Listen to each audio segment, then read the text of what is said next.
I hope that you caught all of the huge announcements we just dropped on the Android show, but if you didn't, you should go find a link and you should click it and watch that first. In this video, I'm going to share more about Android 17 updates that we love but didn't get a chance to talk about in the main show.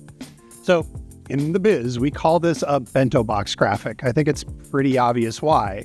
As you can see, it's a bento box of updates that's usually shown at the end of a big tech keynote. It's a roll-up of all of the features.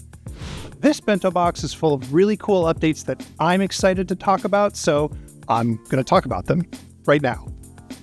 First is Bubbles. Bubbles are a way to pin apps that you want quick access to all of the time. It's more than a split screen, and it's easier than switching between apps by swiping across them.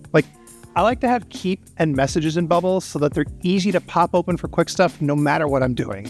Like taking notes when I'm watching a YouTube video so I can remember the things I want to look up after I've watched the YouTube video. You can stack Bubbles up, and it's really easy to tap them to open them, do a quick interaction, and then tap them closed, all without having to go back to the home screen or the launcher.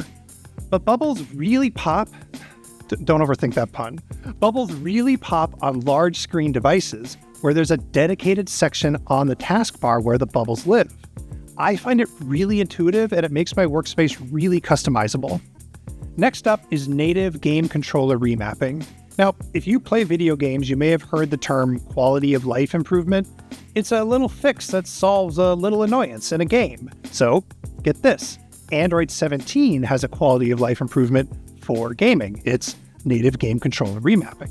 Okay, so I have a few different gamepads that I bought that I use on my Android devices because, yes, I'm that kind of nerd, but often the buttons the game expects don't match exactly what the controller has. Now, instead of trying to fuss with both game and specific controller settings, I can just use Android's built-in remapper to make those shoulder buttons do the right thing. No more crouching when I thought I was about to shoot an arrow. Next up, let's talk about location access. This may not be the spiciest update, but there's a lot of great stuff here that helps protect your privacy.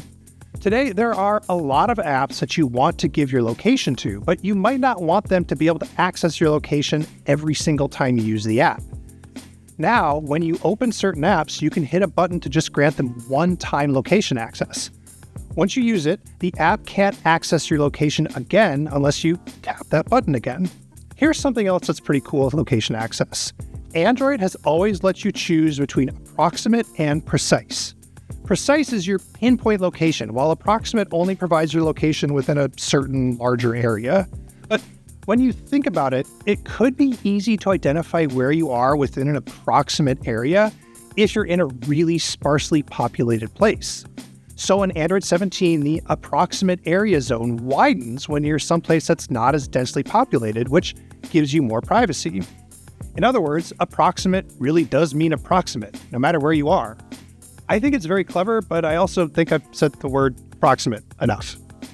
Okay, those are the major boxes on the slide, but there are a lot of smaller boxes that are worth digging into also. So let's do a lightning round. Android already has automatic dark theming that can work on apps that haven't created their own dark theme, but now you can choose whether to use it on a per app basis. There is a new interface for adjusting split screens that's very intuitive. For people who use hearing aids, you can choose which audio streams go to the hearing aid and which ones come out of the phone.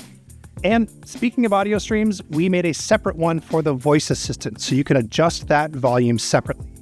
And last but not least, and this is a fan favorite, we have split out the Wi-Fi and mobile data toggles on quick settings. We heard your feedback on this one. To find even more changes in Android 17, you can head over to developer.android.com. And yeah, that's the bento box. Man, thinking about the bento box has really made me hungry. Can we break for lunch?